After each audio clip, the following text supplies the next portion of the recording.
Richard Morrison stood in his dead wife's closet at 3 a.m., holding her favorite sweater against his face, breathing in a scent that had faded 6 years ago. He was 45 years old, worth $3 billion, and he couldn't remember the last time his children had said, "I love you, Daddy," not because they didn't love him, but because they'd forgotten he existed. The mahogany clock in the hallway struck 3. Down in the children's wing, his 5-year-old daughter Emma was probably having the nightmare she had every Thursday, the one about drowning in darkness while calling for someone who never comes. His 4-year-old son James was likely curled into a ball beneath his covers, clutching the worn stuffed rabbit that used to be white but was now gray from being held too tight for too many nights. Richard knew these things not because he comforted them, but because Grace, the housemaid, had mentioned it once while passing him in the hallway 3 months ago. He'd been on his phone. He hadn't looked up. Subscribe now, because some losses can't be undone, but maybe yours can be prevented. Comment below where you're watching from and tell us, when did you last hug your children? The heart attack that killed Catherine Morrison 6 years ago didn't just stop her heart. It stopped Richard's life. She collapsed in the kitchen while making breakfast, 5 months pregnant with their son. Richard was in Dubai closing a deal that would make him $50 million richer. He took the call at 4 a.m. Emirates time. The doctor's voice was professional, distant. "We performed an emergency C-section. The baby survived. Your wife did not. I'm very sorry for your loss." Richard caught the first flight home. 17 hours of flying over oceans and continents, staring at the seat in front of him, feeling nothing. He'd promised Catherine forever. Forever lasted exactly 7 years and 4 months. At the funeral, 1-year-old Emma reached for him from the nanny's arms, crying, "Dada, Dada," in her tiny, confused voice. Richard stood 3 feet away in his black suit and couldn't make his arms move. He stood there like a statue while his daughter screamed for him, while guests whispered, while Catherine's mother finally took the child away. That was the moment something inside Richard died too. The baby, James, stayed in the hospital for 2 weeks. Richard visited once. The nurse placed the tiny, fragile infant in his arms and said, "He has your eyes."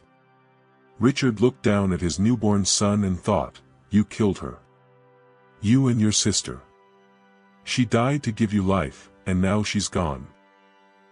He handed the baby back and walked out.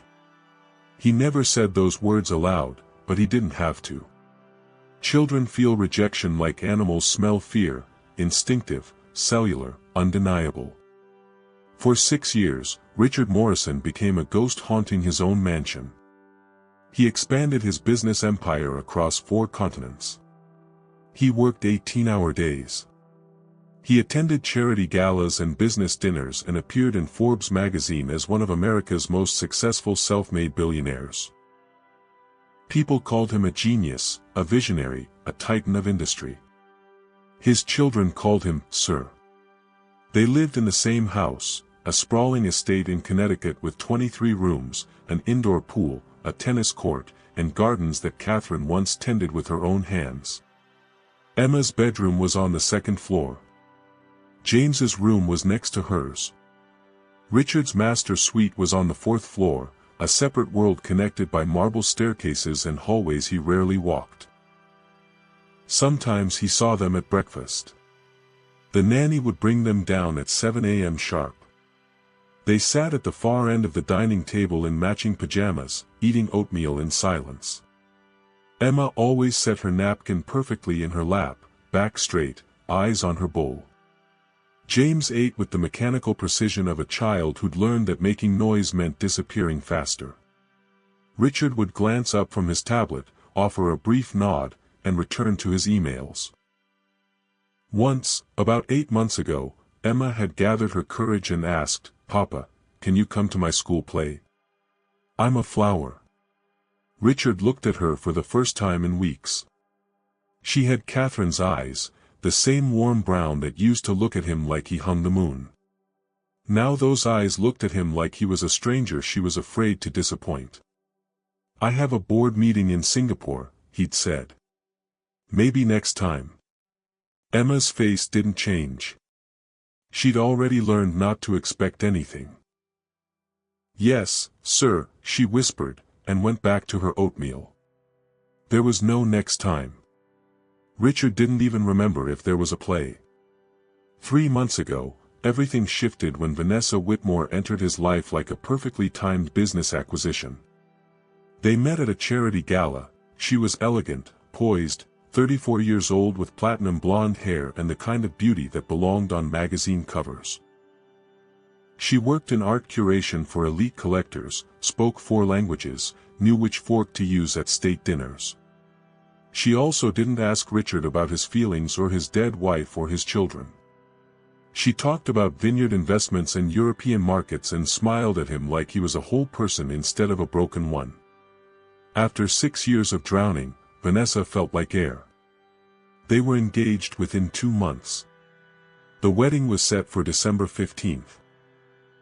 Vanessa moved into the mansion immediately and began redecorating with the efficiency of someone who already owned the place. She turned Catherine's sitting room into a yoga studio. She replaced the family photos in the hallway with abstract modern art. She ordered the staff to clear out Catherine's garden. "It's overgrown and depressing," she'd said. "We need a clean slate." Richard signed off on everything.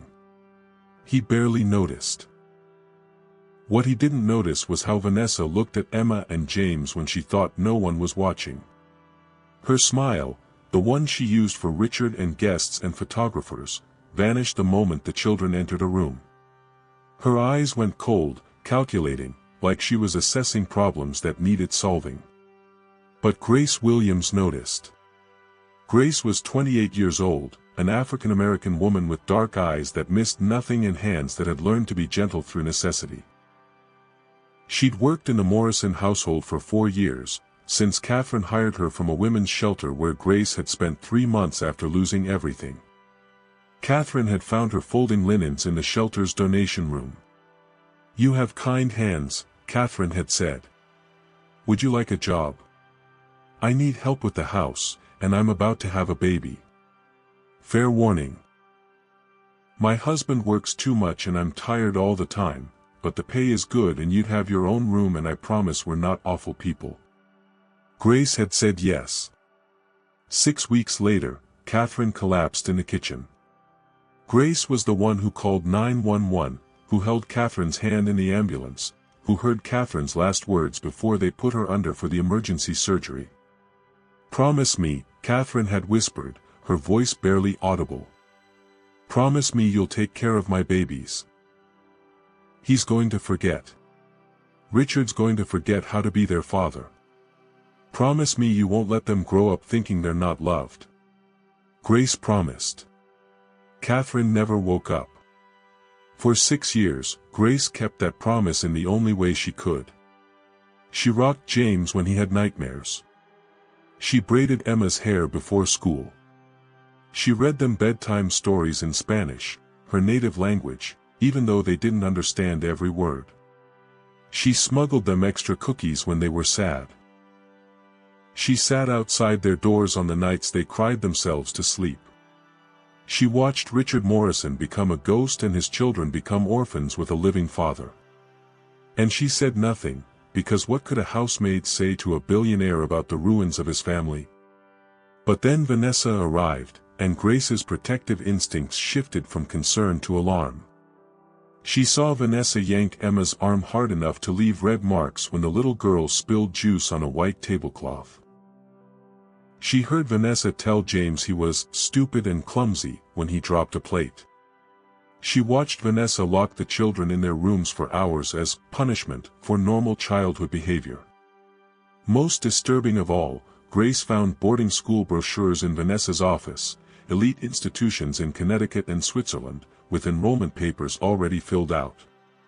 Departure date, December 16th, 1 day after the wedding. Grace tried to tell Richard. She approached him carefully one morning in October, hands trembling. Mr. Morrison, sir, I need to speak with you about the children. Richard glanced up from his phone. Is someone hurt? No, sir, but... Then talk to Vanessa. She handles household matters now. He walked away before Grace could finish. That night, Grace sat in the children's playroom long after Emma and James were asleep. She looked at their drawings taped to the walls. Stick figures of a tall woman labeled Grace, holding hands with two small figures labeled Me. No father. No mother. Just Grace and the children, alone against the world. I don't know what else to do, Grace whispered to the empty room. To Catherine's memory. To God, if he was listening. I promised you. But I'm just a maid. Nobody listens to maids. The universe didn't answer. But the next morning, everything changed.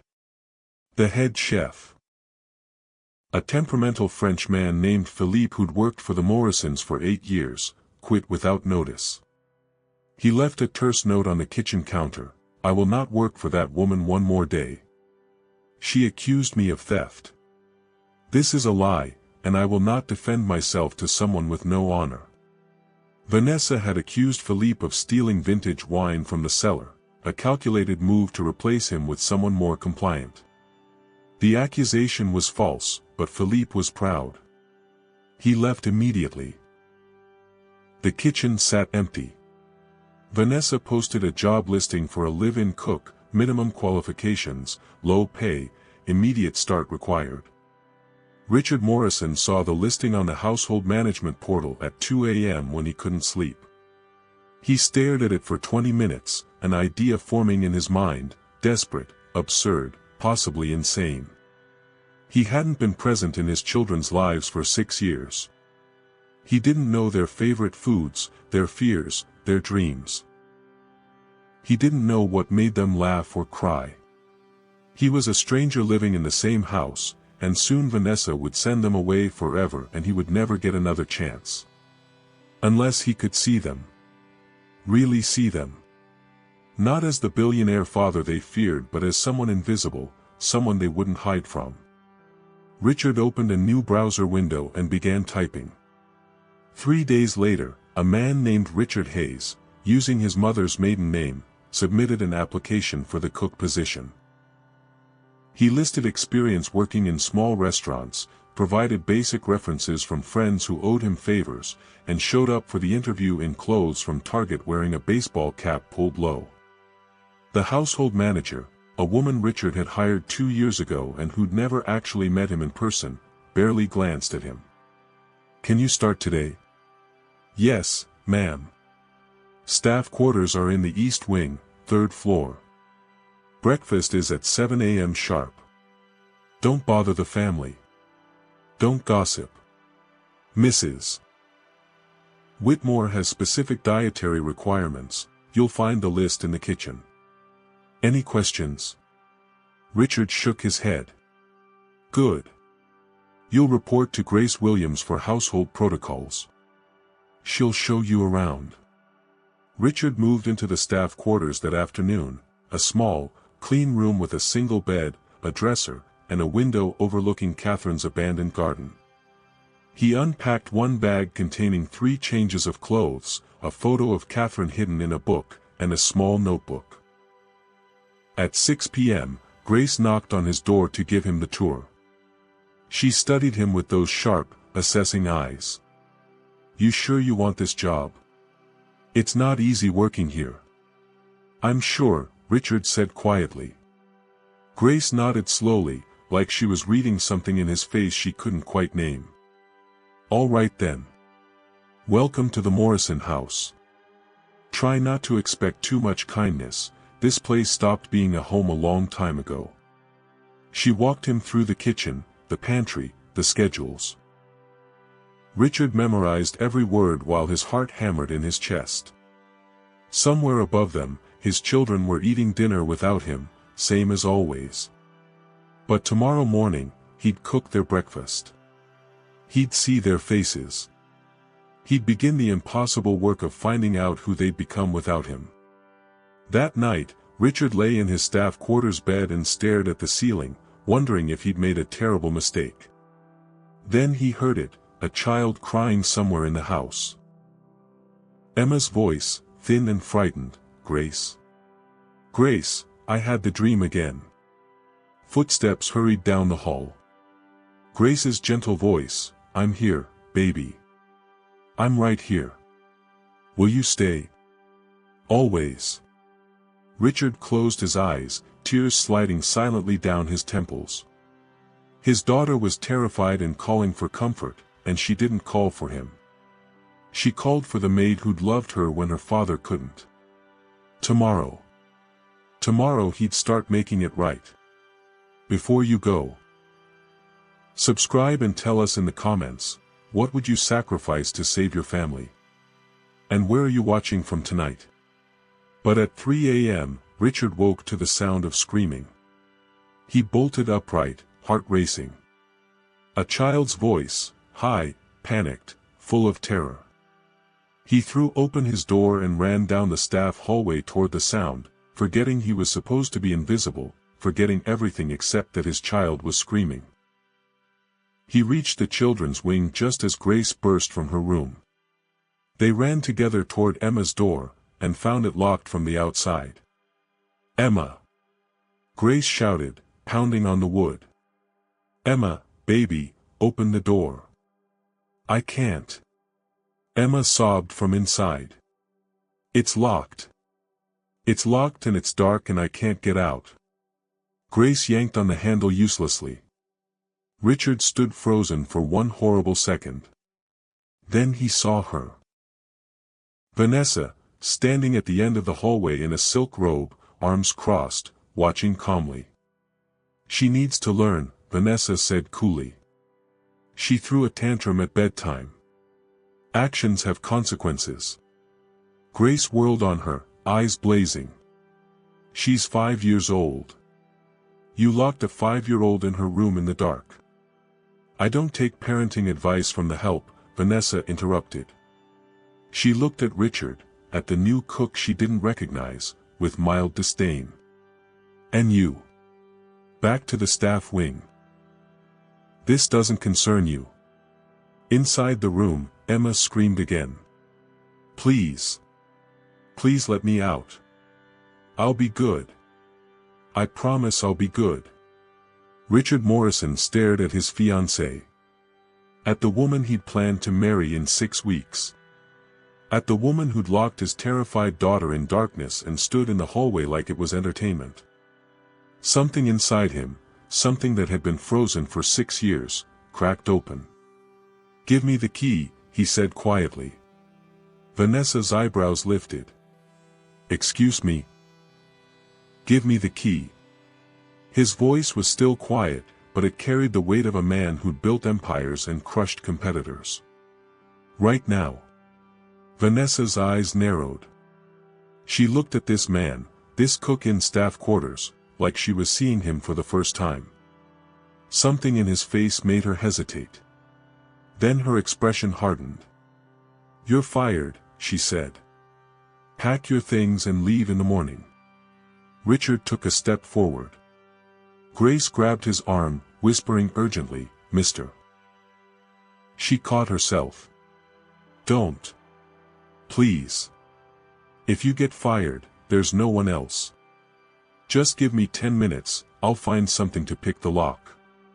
"I'm not waiting 10 minutes." Richard turned back to Vanessa. "Last chance. Give me the key, or I'll break down this door and you'll explain to the police why you locked a child in a dark room."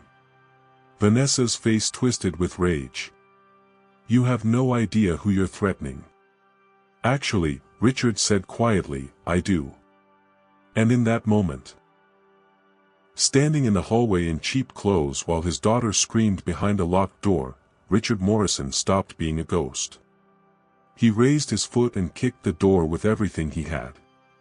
The door splintered under Richard's heel, wood cracking like bones breaking. Emma's scream stopped abruptly, replaced by shocked silence. Grace pushed past him into the darkness, and Richard heard her gentle voice, "I've got you, baby. You're safe now." Vanessa stood frozen in the hallway, her face twisted between rage and something else, calculation. She looked at Richard with narrowed eyes, like she was solving a puzzle she hadn't known existed. "You just destroyed private property," she said coldly. "I'll have the police here in 10 minutes. Richard turned to face her fully for the first time since he'd entered this house disguised. "Call them. Please. Explain to the officers why you locked a 5-year-old child in a dark room as punishment." Vanessa's jaw tightened. Behind him, Grace emerged from Emma's room carrying the trembling child. Emma's face was buried in Grace's shoulder, her small body shaking with leftover sobs. "Take her to your room," Richard said quietly to Grace. "Both children. Lock the door from the inside. I'll handle this." Grace met his eyes, and in that moment, something passed between them. Recognition, alliance, a shared understanding that everything had just changed. She nodded and hurried down the hallway with Emma. Vanessa watched them go, then returned her attention to Richard. "You're making a mistake. Do you have any idea who I am? Who Richard Morrison is? You'll never work in this state again." "I know exactly who Richard Morrison is," he said softly. Something in his voice made Vanessa pause. She studied him more carefully. The way he stood, the authority in his posture despite the cheap clothes, the cold fury in his eyes that didn't match a minimum-wage cook. "Who are you?" she asked slowly. Before Richard could answer, footsteps pounded up the stairs. James appeared at the far end of the hallway in his pajamas, his eyes huge with fear. "Grace?" His voice was tiny, terrified. "Grace, where are you? Like and subscribe. Some children learn to be afraid in their own homes." "I'm here, James." Grace called from her room. "Come here, baby." James ran past Vanessa without looking at her, past Richard like he was invisible, straight to Grace's door. She opened it and pulled him inside, Emma's face briefly visible over her shoulder before the door closed and the lock clicked. Vanessa turned back to Richard. "This is absurd. I'm calling security." "Do it," Richard said. "But first, answer one question. Those boarding school brochures in your office. When were you planning to tell me you're sending my children away the day after our wedding?" The color drained from Vanessa's face. Just for a second, her mask slipped completely, and Richard saw the truth written in her expression. She'd been caught. Those are just options we're considering. Don't lie to me." Richard's voice was ice. "The enrollment papers are already filled out. Departure date December 16th. You've been planning this since the engagement, haven't you? Marry me, get access to the trust funds, eliminate the complications." Vanessa's shock hardened into defensive anger. "Those children are damaged goods. They need professional care you're too busy to provide. I'm doing what's best for everyone. By locking them in dark rooms? By telling Emma her mother died because she was born?" Vanessa went very still. "Who told you that?" "It doesn't matter who told me. What matters is you've been psychologically torturing 2 children while his voice cracked. "While I was too blind to see it." "You were blind because you wanted to be," Vanessa shot back, her composure crumbling into venom. "You don't want to be a father, Richard. You never did. You want someone to manage your life and make the uncomfortable parts disappear. That's what I do. That's what you paid me to do." The words hit like physical blows because they carried a terrible grain of truth. Richard had wanted exactly that, someone to take over the parts of his life he couldn't face. He'd handed Vanessa the keys to his family and looked away. "You're right," he said quietly. "I was a coward. But that ends now. Vanessa laughed, sharp and bitter. Oh, please. You'll last 2 weeks pretending to care before work pulls you away again. Those children barely know you exist. You're a stranger to them. Then I'll become familiar. By dressing up like a servant and spying on your own household.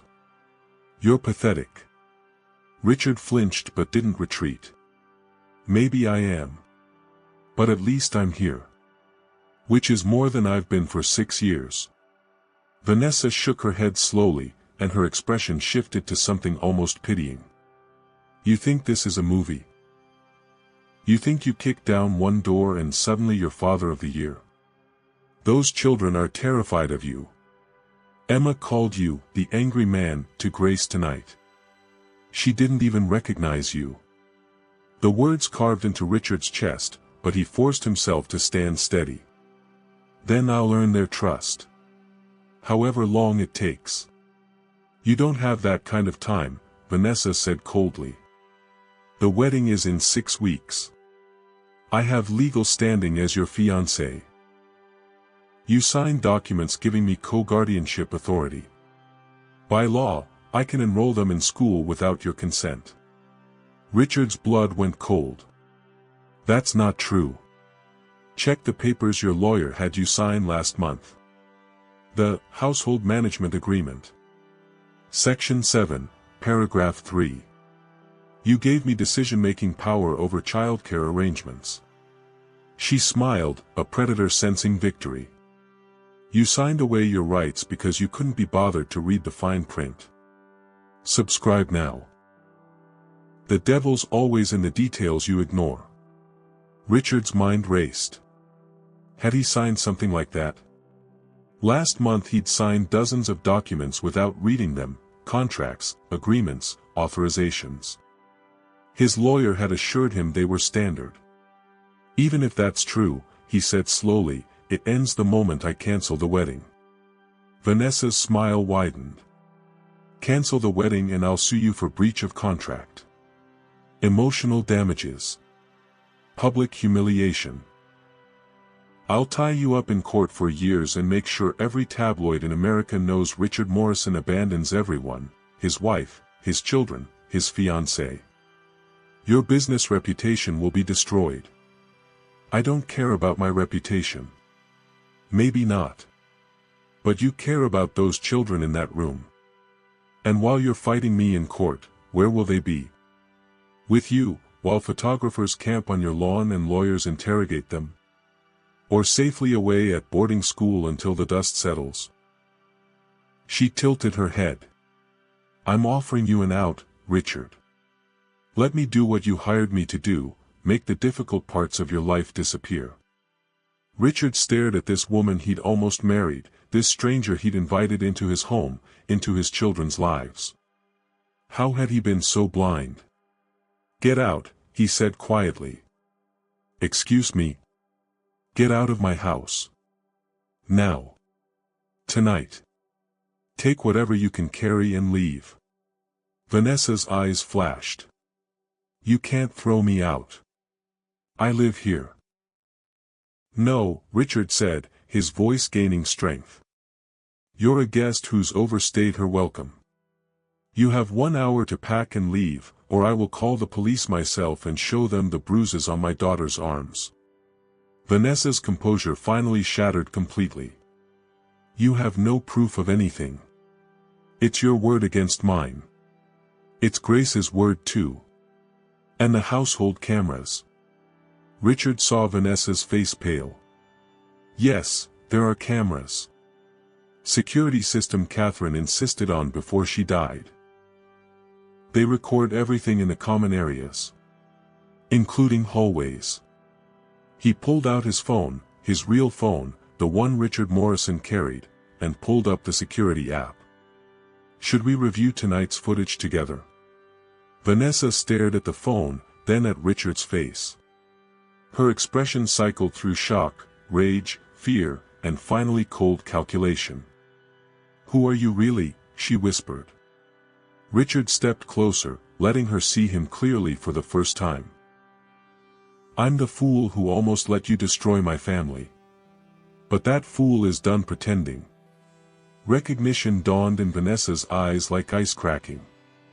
Oh my God. You're... 1 hour, Richard interrupted. Then I changed the locks. Vanessa's face twisted with pure hatred. You'll regret this. I'll make sure you regret this for the rest of your life. I already have enough regrets, Richard said quietly. One more won't make a difference. Vanessa turned and stalked toward the master suite, her footsteps sharp and furious on the marble floors. Richard stood in the hallway until he heard a door slam, then slowly walked to Grace's door and knocked gently. It's Richard. The cook. She's leaving. You're safe. The lock clicked. The door opened a crack. Grace stood there with both children pressed against her sides, their faces streaked with tears. Is she really leaving? Emma whispered.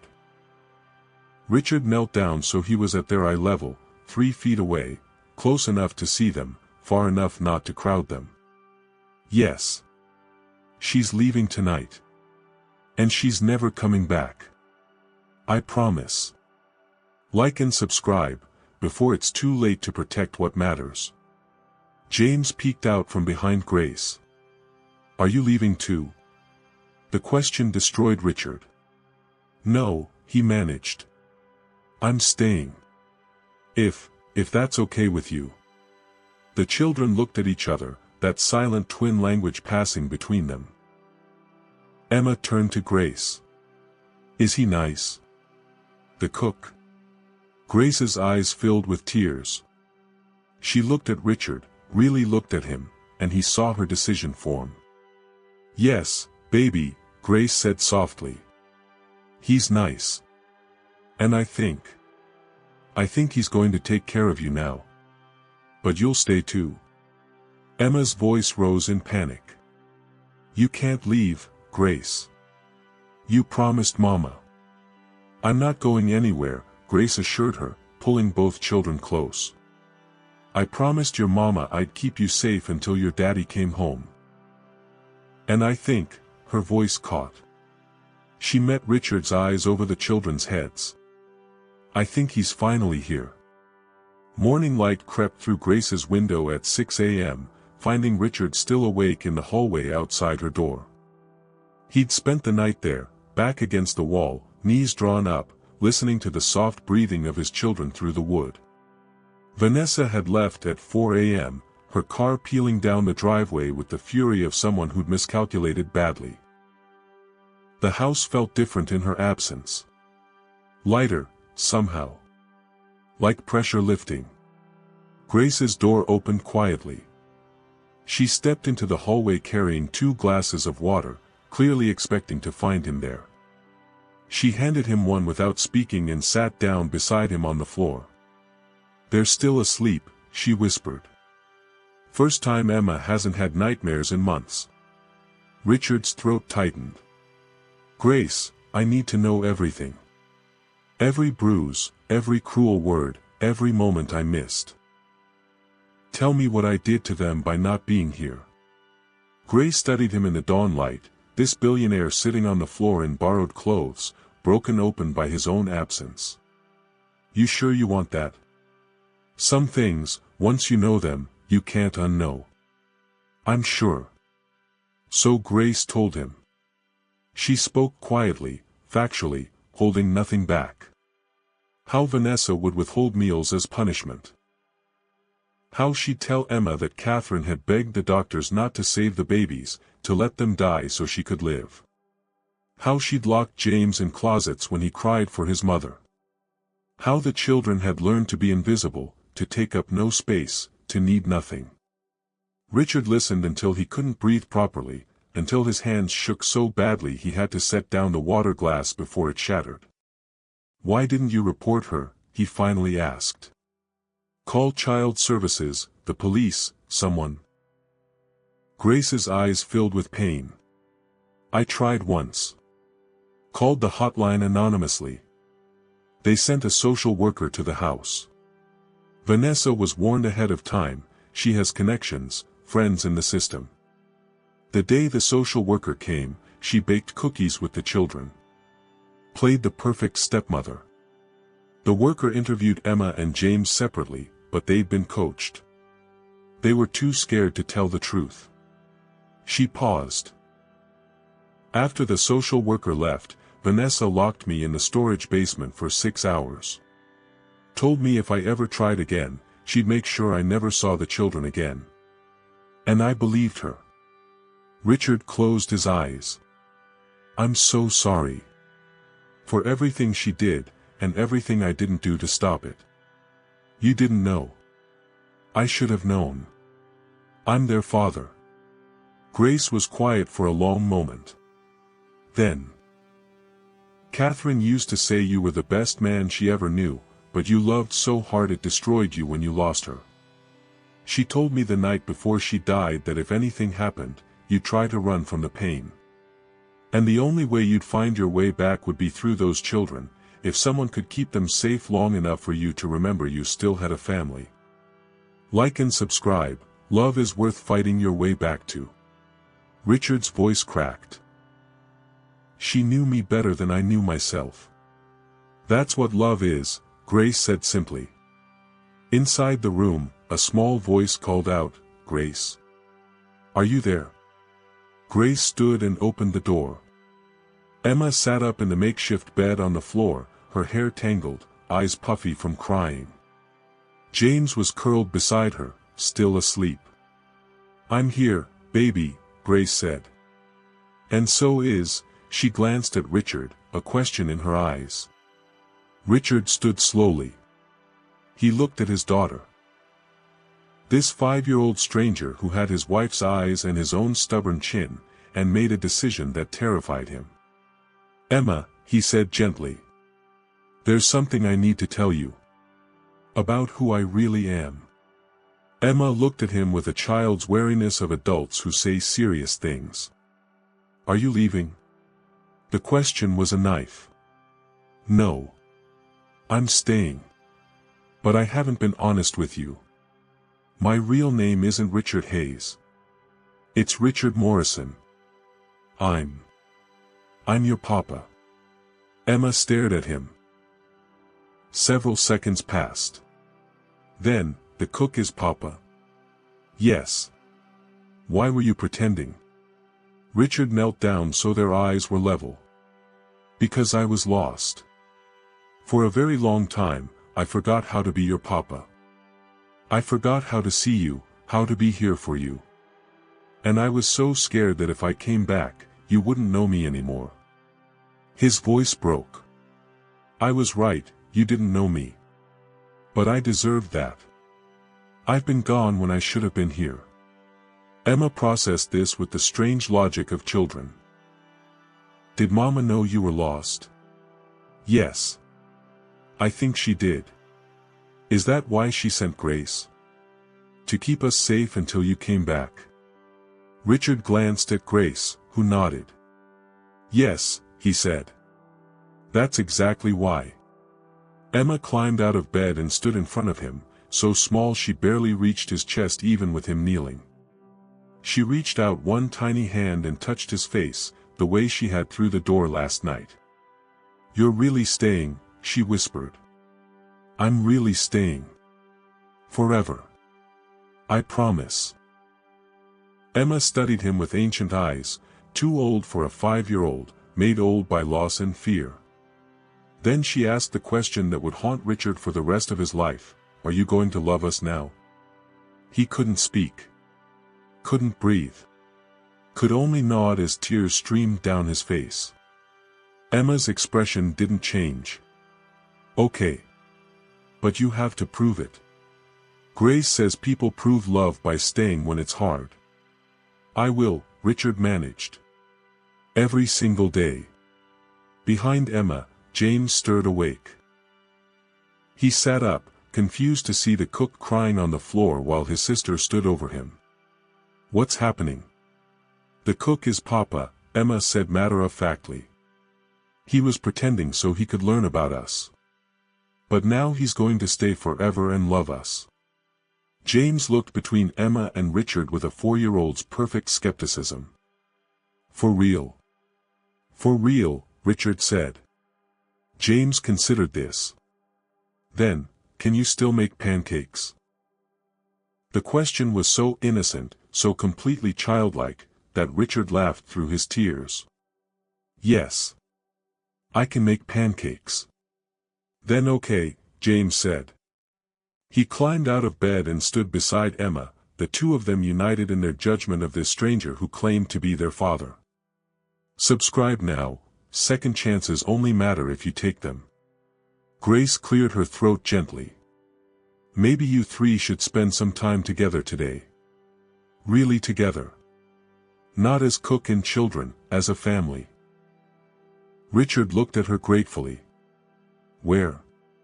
The house is full of bad memories, Grace finished. I know. She glanced at the window, where early morning sunlight painted the overgrown garden gold. What about outside? Catherine's garden needs attention. And I know she'd want her babies to learn how to grow things. So that's how Richard Morrison, billionaire, businessman, ghost finally coming back to life, spent the first morning of his second chance, in the dirt. Grace brought gardening gloves, tools, and seeds Catherine had stored in the shed years ago. Richard led Emma and James through the garden gate into a wilderness of weeds and forgotten roses. Mama planted all this? Emma asked, wonder in her voice. Every single flower, Richard said. She'd spend hours out here, talking to the plants like they could hear her. Could they? She thought so. She said growing things was proof that beautiful things could come from dirt and patience. They worked together in the morning light, Richard showing Emma how to pull weeds without damaging the roots, James watering the rescued roses with fierce concentration. The children asked questions about Catherine, and Richard answered every one, resurrecting his wife through memories. She used to sing while she gardened, he told them. Old songs her grandmother taught her. Can you sing them? Emma asked. Richard's voice cracked on the first note, but he sang anyway. A lullaby about moonlight and mockingbirds and promises to keep. Emma and James listened like they were hearing prayers. Hours passed. The sun climbed higher. They planted new flowers in the spaces Catherine had left, roses and lilies and forget-me-nots. Richard's hands, which hadn't touched soil in decades, remembered the rhythm. Dig, plant, cover, water. Over and over, bringing life back to forgotten ground. Like and subscribe, sometimes we have to get dirty to grow something beautiful. At one point, Emma set down her trowel and said quietly, Papa. I'm glad you came back. It was the first time she'd called him Papa. Richard's vision blurred completely. Me too, baby. Me too. James, covered in mud and grinning, added, even though you were a weird cook. Richard laughed, a real laugh, the first in years. I was a terrible cook. No, Emma said seriously. Your pancakes were really good. Then I'll make them every morning, Richard promised. Forever. Forever. 2 weeks passed like careful stitches mending torn fabric. Richard moved back into the master suite but spent most of his time in the children's wing, reading bedtime stories, helping with baths, learning the small rituals that made up their days. Emma taught him how she liked her sandwiches cut diagonally. James showed him the hiding spot under the stairs where he kept treasures, a smooth rock, a bird feather, a button from Catherine's old coat. But the piece felt fragile, temporary. Vanessa hadn't disappeared, she'd gone strategic. The first letter arrived from her attorney on a Tuesday morning. Richard stood in his home office reading legal language that translated to threat, breach of contract, defamation of character, demand for compensation. The amount requested was staggering even by billionaire standards, $60 million plus half of all assets acquired during their engagement period. Grace found him staring at the letter, his face ashen. What is it? She's suing me. Claims emotional distress, reputational damage, and... He swallowed hard. Joint custody rights to Emma and James based on the household management agreement I signed. Grace's expression hardened. She can't do that. She's not their mother. Legally, I gave her authority over childcare decisions. My lawyer is reviewing the documents, but he says it's complicated. The agreement might give her standing to fight for partial custody, especially if she argues I'm an unfit parent who abandoned them for 6 years. That's not true anymore. You're here now. A judge might not care.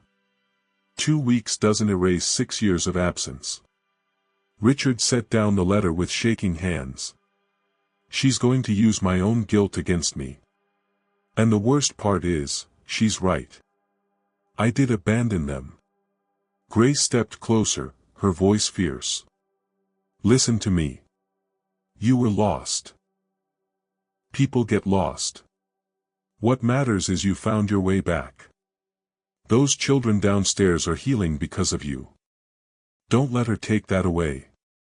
Like and subscribe. The hardest battles are the ones we deserve to lose. Richard looked at Grace, this woman who'd held his family together with pure determination, and made a decision. Then we fight. But not just with lawyers. We need evidence. Documentation of everything she did to them. I kept a journal, Grace said quietly.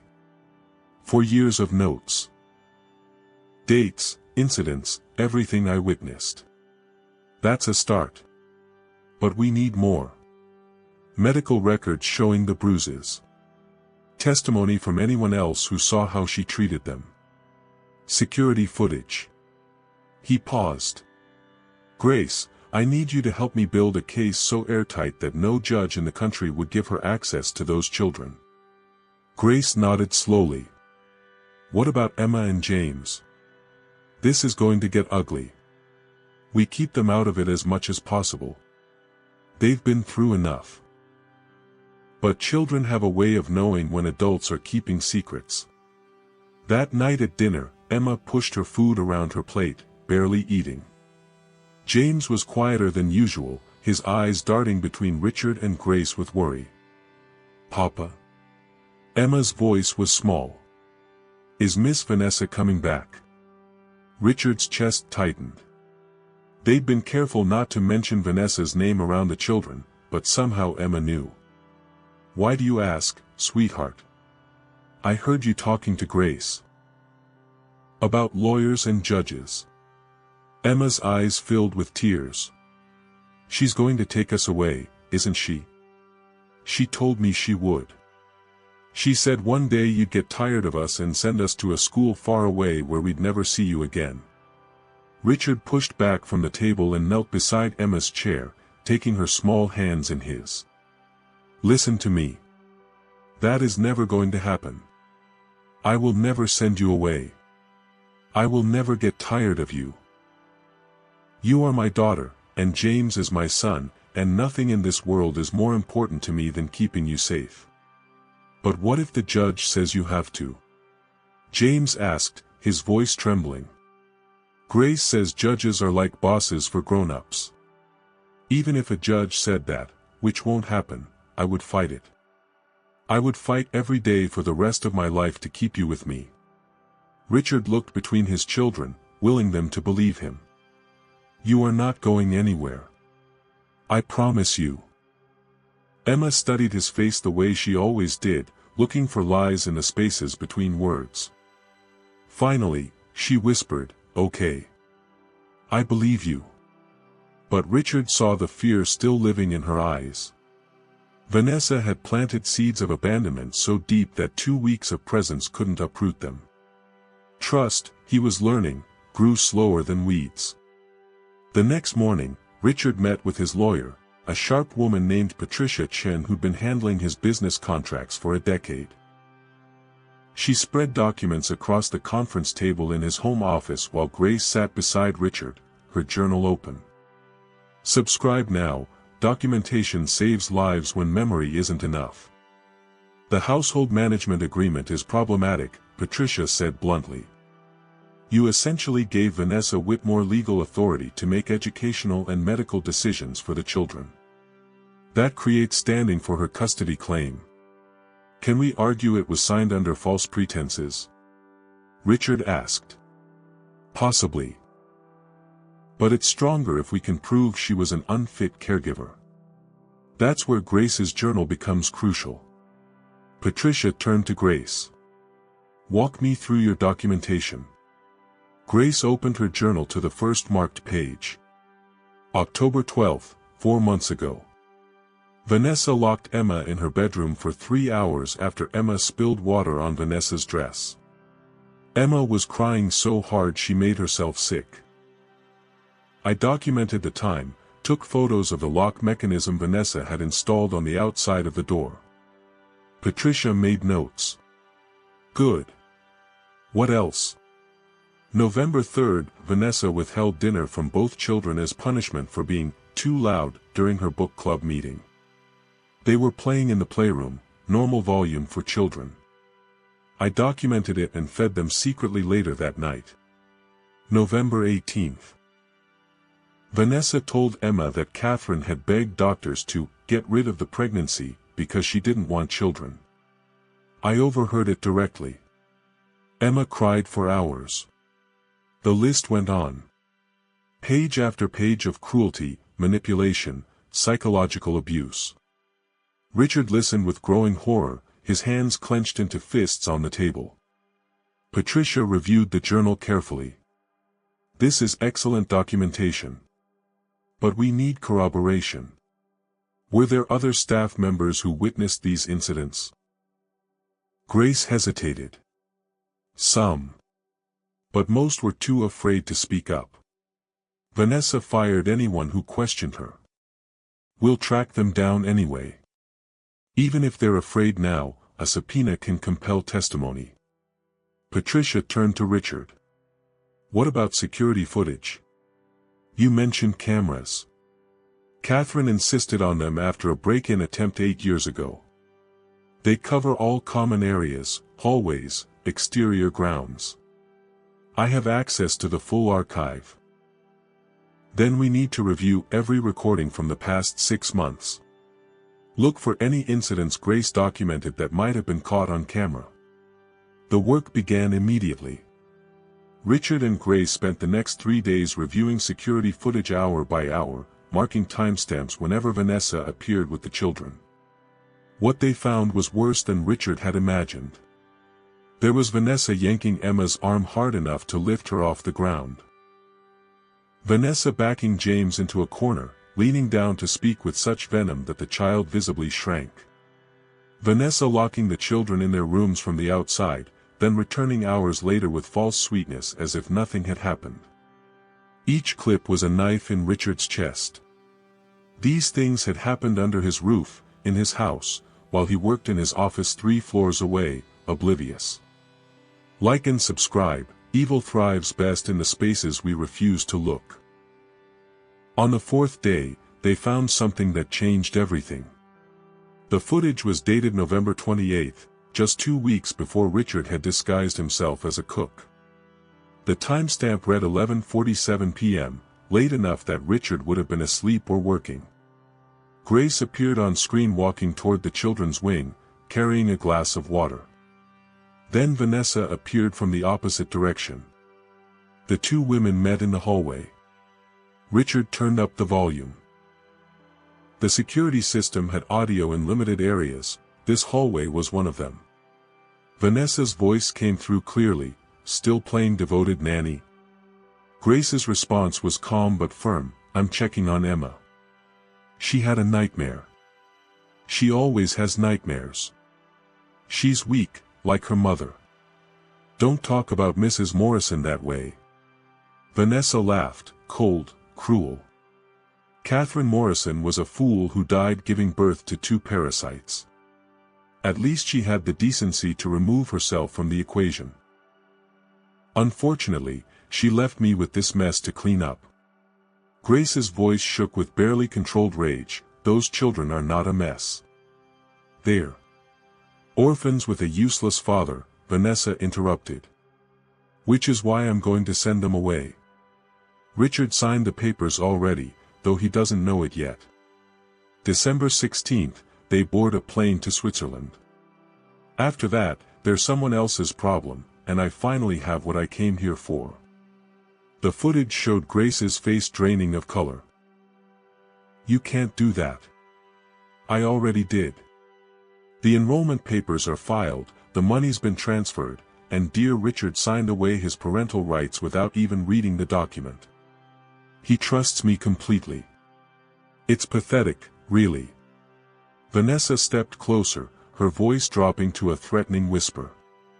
So here's what you're going to do, absolutely nothing. Keep your mouth shut, keep those brats manageable for 2 more weeks, and maybe I'll write you a reference letter when you're unemployed. I'll tell Mr. Morrison everything. Go ahead. He won't believe you. I've spent 6 months making myself indispensable to him. You're just the help. Vanessa's smile was poisonous. And if you try to cause problems, I will destroy you. I have connections you can't imagine. 1 phone call and you'll never work again. Child services will flag you as unstable. You'll lose everything. The footage showed Grace standing frozen as Vanessa walked away, her shoulders shaking with silent tears. Richard stopped the video. The conference room was absolutely quiet. Patricia spoke first, her voice professional but horrified. That's confession of intent to commit fraud and emotional abuse. It's admissible in court. With this recording, Grace's journal, and the other footage, we have enough to not only block her custody claim but potentially pursue criminal charges. Richard couldn't speak. He stared at the frozen image on the screen. Grace standing alone in that hallway, terrified and brave, protecting his children while he slept 3 floors away, ignorant. He turned to Grace. You knew all of this. You knew she was planning to send them away, and you still stayed. You still fought for them even when she threatened you. Grace's eyes were wet. I promised Catherine. I promised her I'd keep them safe no matter what. You kept that promise, Richard said, his voice breaking. You kept it when I didn't. You were the only parent they had, and he couldn't finish. Couldn't articulate the magnitude of his gratitude and shame. Grace reached across the table and gripped his hand. You're here now. That's what matters. Patricia cleared her throat gently. I'll file a motion to dismiss Vanessa's lawsuit and request a restraining order preventing any contact with the children. With this evidence, we should have a ruling within 2 weeks. Richard nodded, but his mind was elsewhere. He was thinking about Emma asking if he was really staying. About James's careful wariness whenever Richard promised anything. About 6 years of absence that couldn't be erased by 2 weeks of presence. Patricia, he said quietly. I want you to do something else. Draw up papers permanently appointing Grace as co-guardian. Legal authority equal to mine. If anything happens to me, she becomes their sole guardian, not my estate lawyers, not distant relatives, Grace. Catherine chose her to protect our children, and I trust her completely. Grace's intake of breath was audible. Mr. Morrison, I can't. Yes, you can. You already have been. I'm just making it official. He met her eyes. Your family, Grace. It's time the law recognized what we both already know. Tears streamed down Grace's face, but she nodded. Patricia made notes, then gathered her documents. I'll have everything filed by end of business tomorrow. After she left, Richard and Grace sat in silence. Outside the office window, Emma and James played in Catherine's garden, their laughter floating through the glass like music. Do you think we'll win? Grace asked quietly. Richard watched his children, really watched them, the way he hadn't for 6 years. "We already have." The courthouse on Maple Street smelled like floor polish and old paper. Richard sat in the waiting area outside Family Courtroom 3B, Emma's hand gripped tight in his right, James clutching his left. Grace sat beside them, her presence solid as a foundation. "Are we in trouble?" James whispered, his eyes huge. "No, buddy," Richard said gently. "We're just here so the judge can make sure you're safe and happy. That's all." Emma hadn't spoken since they arrived. She stared at the polished floor, her small body vibrating with tension. Richard recognized the look. She was preparing for disappointment, armoring herself against whatever new loss was coming. The courtroom door opened. Patricia emerged, her expression neutral but her eyes bright. "Judge Hendricks is ready for you. Remember what we discussed, let me do the talking unless she asks you direct questions." They filed into the courtroom. It was smaller than Richard expected, less dramatic. Judge Carol Hendricks sat behind a modest bench, gray-haired and sharp-eyed, watching them enter with the assessing gaze of someone who'd seen every variety of broken family. Across the aisle sat Vanessa with her lawyer, a slick man in an expensive suit who looked like he specialized in making money appear and truth disappear. Vanessa's face was a mask of wounded dignity. She didn't look at Richard. Didn't acknowledge the children. Subscribe now. Courtrooms decide futures in rooms that smell like forgotten promises. Judge Hendricks reviewed documents in silence for several minutes. Then she looked up, her gaze settling first on Emma and James. "Good morning," she said, her voice kind but not patronizing. "I'm Judge Hendricks.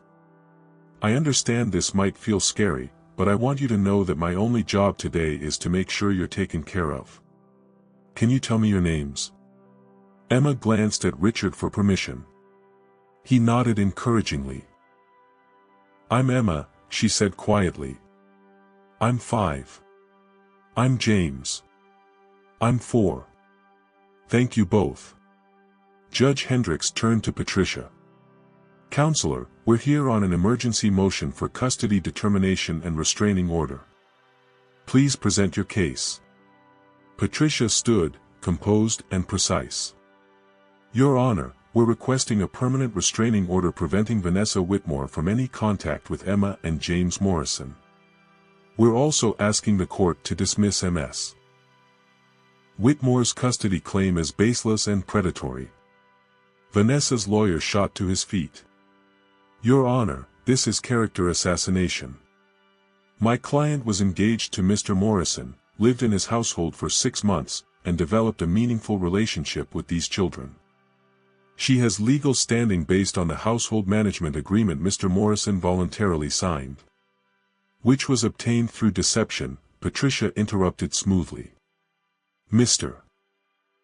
Morrison signed a document he believed granted Ms. Whitmore authority to manage household staff and expenses. He was unaware it included language granting her co-guardianship rights.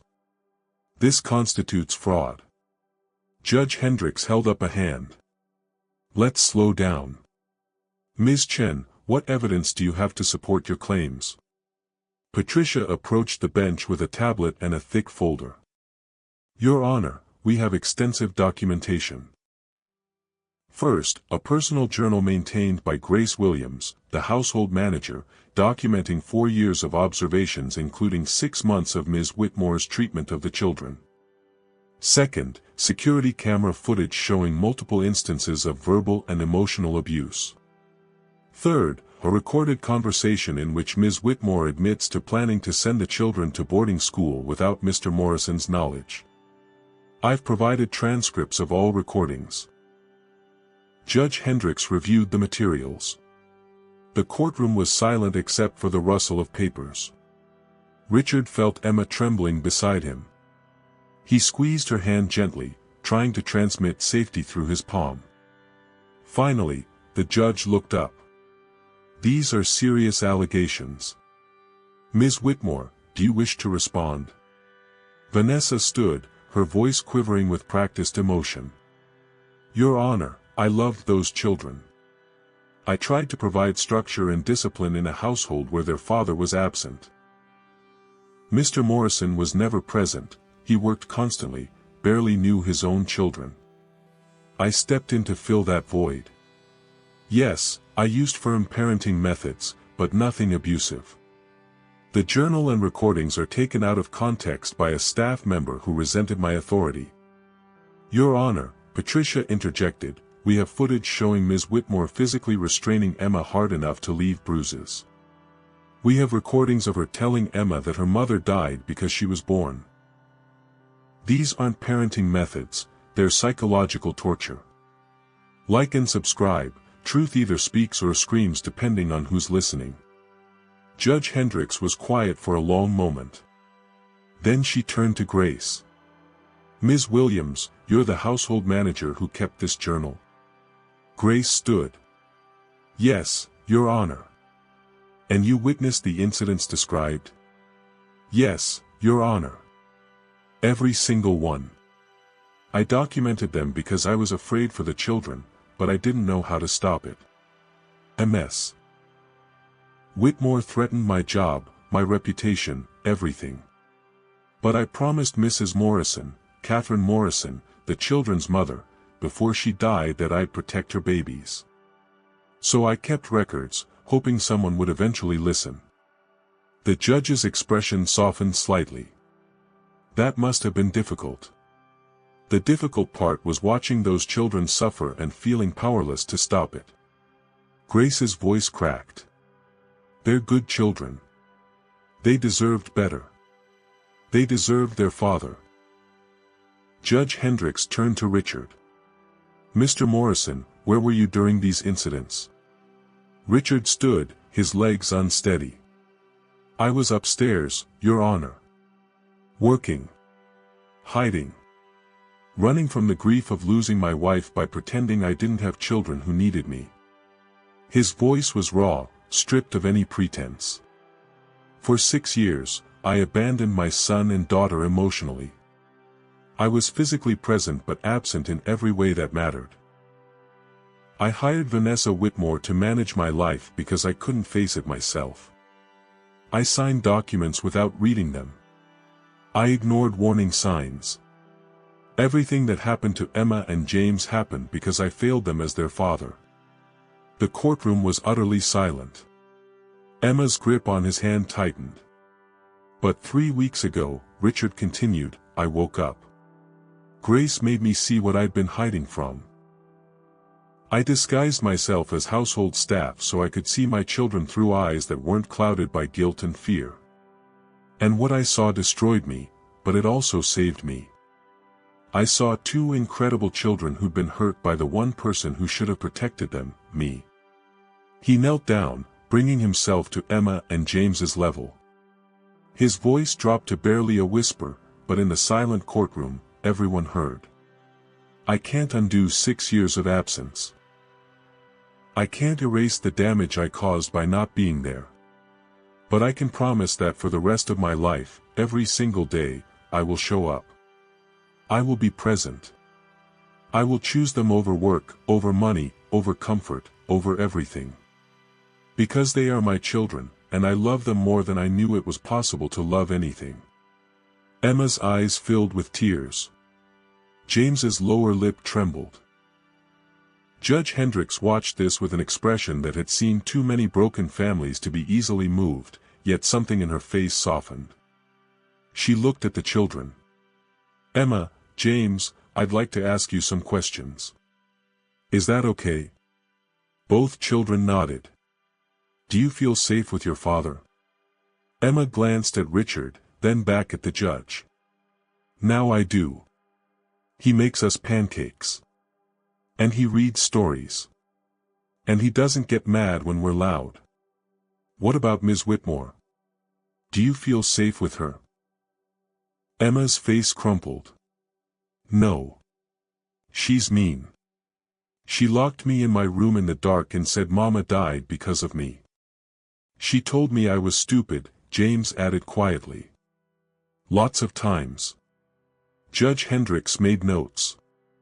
Then she asked the question that would determine everything. If you could choose where to live, what would you choose? With Papa, Emma said immediately. And Grace. They're our family now. James nodded vigorously. Papa promised he's staying forever. And Grace promised Mama. Promises are important. Subscribe. Children know the truth even when adults forget how to speak it. Judge Hendricks closed her folder. I've heard enough. Ms. Whitmore, your custody claim is denied. Furthermore, I'm granting a permanent restraining order. You are prohibited from any contact with Emma and James Morrison, from entering Mr. Morrison's property, and from any attempt to communicate with these children directly or through third parties. Violation will result in immediate arrest. Vanessa's face went white, then red. Her lawyer began to protest, but Judge Hendricks cut him off with a look. Counselor, your client is fortunate I'm not referring this matter for criminal prosecution. The evidence of emotional abuse is clear and documented. If Ms. Whitmore wishes to avoid charges, she'll accept this ruling and move on with her life. The judge turned to Richard. Mr. Morrison, you've been honest about your failures. That counts for something. But honesty isn't enough. You need to follow through. These children need consistency, therapy, and a father who shows up not just today but every day for the rest of their childhood. Can you promise me that? Richard stood tall, his children beside him. Yes, Your Honor. I promise. And if I ever fail again, Grace has my permission to drag me back to this courtroom personally. A hint of a smile crossed Judge Hendricks's face. Ms. Williams, I'm approving the co-guardianship arrangement as well. Congratulations. You're legally family now. Grace's tears finally fell. She nodded, unable to speak. This court is adjourned. Good luck, Morrison family. You're going to need it, but I think you have a fighting chance. The gavel fell. Richard dropped to his knees and pulled Emma and James into his arms, holding them so tight they squeaked in protest. But they held him back just as fiercely. We won.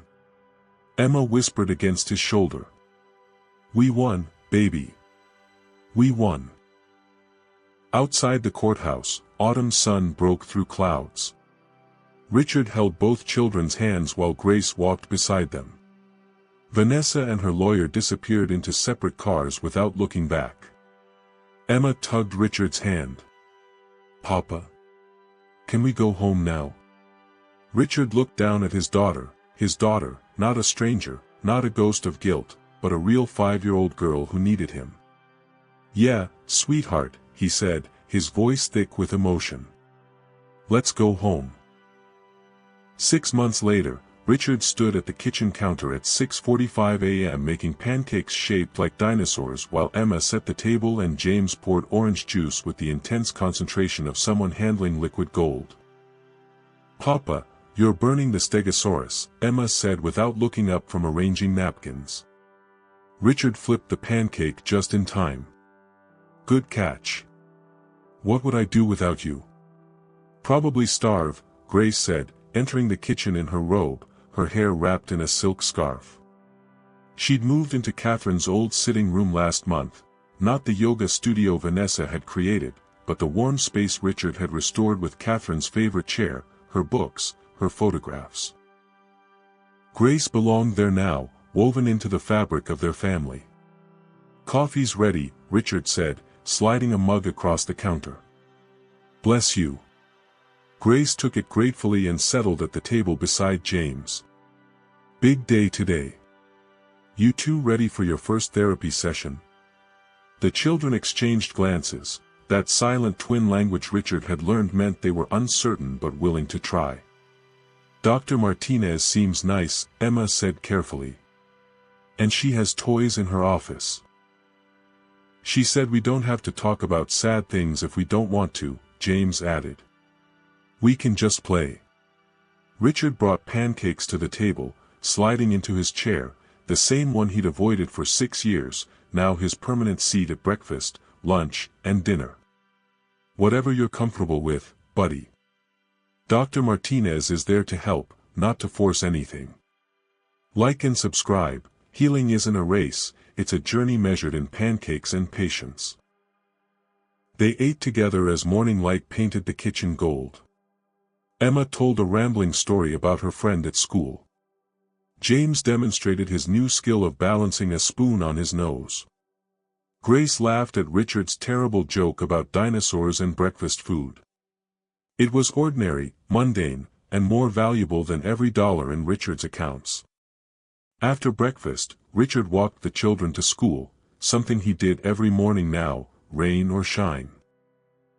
Emma held his right hand, James his left, their backpacks bouncing with each step. "Papa?" Emma asked as they reached the crosswalk. "Do you ever miss your old life? When you were really busy and important?" Richard knelt down, bringing himself to their level, a habit he'd developed, this physical lowering to meet them where they were. "Baby, I'm still busy and important. But now I'm busy with the things that actually matter. And I'm important to the only people whose opinions count, you too." "And Grace," James added. "And Grace," Richard agreed. Emma studied his face with those ancient eyes. "Mama would be proud of you. For coming back." Richard's throat closed. After 6 months, the children talked about Catherine freely now, memories Grace had preserved, stories Richard contributed, a mother slowly becoming real to them instead of just an absence. "I think she'd be proud of all of us," he managed. "For becoming a family again." "We were always a family," Emma corrected seriously. "We just forgot for a while." Out of the mouths of 5-year-olds came wisdom that would have cost Richard millions in therapy to learn. He dropped them at school with hugs and promises to pick them up at 3. Then he walked to his office, not the corporate tower downtown, but the renovated study at home where he'd restructured his entire life. He'd promoted his COO to CEO, taken a step back from daily operations, and now worked remotely, consulting on major decisions but refusing to sacrifice his children for profit. His net worth had barely changed. The company ran fine without him micromanaging every detail. All those years of believing he was indispensable had been ego disguised as responsibility. Subscribe now, sometimes less work means more of everything that counts. That afternoon, Richard picked up Emma and James from school as promised. They chattered about their day, the story Emma wrote, the block tower James built, the friend who shared cookies at lunch. Normal childhood moments Richard would have missed entirely 6 months ago, moments that now comprised the architecture of his entire existence. The therapy session was in a quiet office building painted calming blues. Dar. Martinez greeted them warmly, and Richard watched as Emma and James slowly relaxed in her presence. He sat in the waiting room reading work emails, but his mind was in that office, hoping his children were finding words for feelings he'd forced them to bury. An hour later, they emerged looking lighter somehow. Dr. Martinez walked them out, and Richard caught her eye. She gave him a subtle thumbs up, progress. That evening, Grace made her famous chicken and rice while Richard helped the children with a school project about families. Emma drew a picture of their house with 4 stick figures labeled Papa, Emma, James, and Grace. In the sky, she drew a sun with a face. "That's Mama," Emma explained. "Grace says she watches us from heaven." "She's always smiling," James added, coloring his figure purple. "Because we're happy now." Richard had to leave the table briefly, overwhelmed by emotion he was still learning to feel instead of bury. After dinner, bath time became a water fight. After the water fight came story time, Richard reading while Emma and James snuggled against him on the oversized chair in their playroom.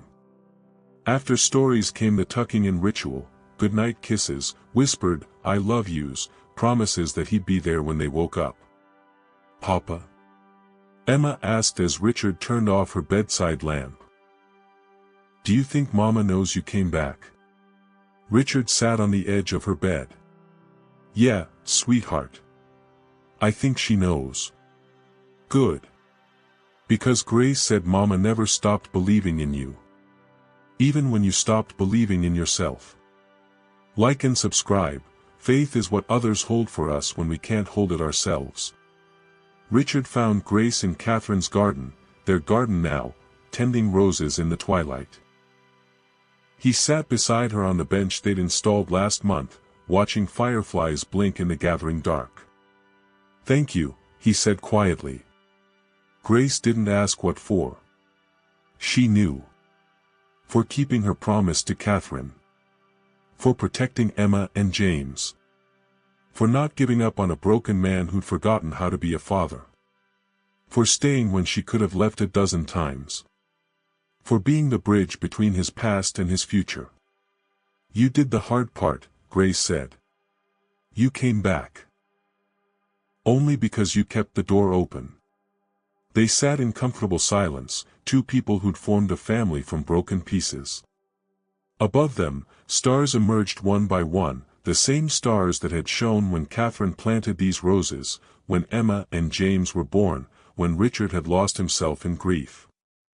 The same stars that would shine tomorrow when he'd wake up and make pancakes again, walk his children to school again, choose presents over profit again. Every single day, the same choice, the same commitment, the same love. Money had bought Richard Morrison everything except what mattered. He'd needed to lose himself completely to find what had been waiting all along, two children who needed a father, a woman who kept impossible promises, and a second chance he'd almost missed. In Catherine's garden, where flowers grew from patient tending and dirt transformed into beauty, Richard finally understood what his wife had known all along.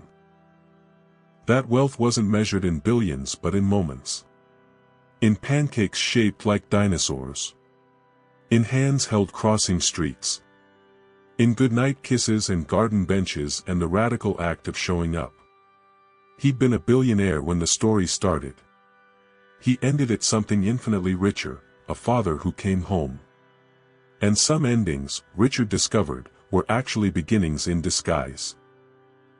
The first chapter of a story he'd almost been too broken to write, saved by a maid who loved his children, by children who forgave him, and by a promise kept beyond the grave. The garden bloomed. The children slept safely. And Richard Morrison, finally, was home.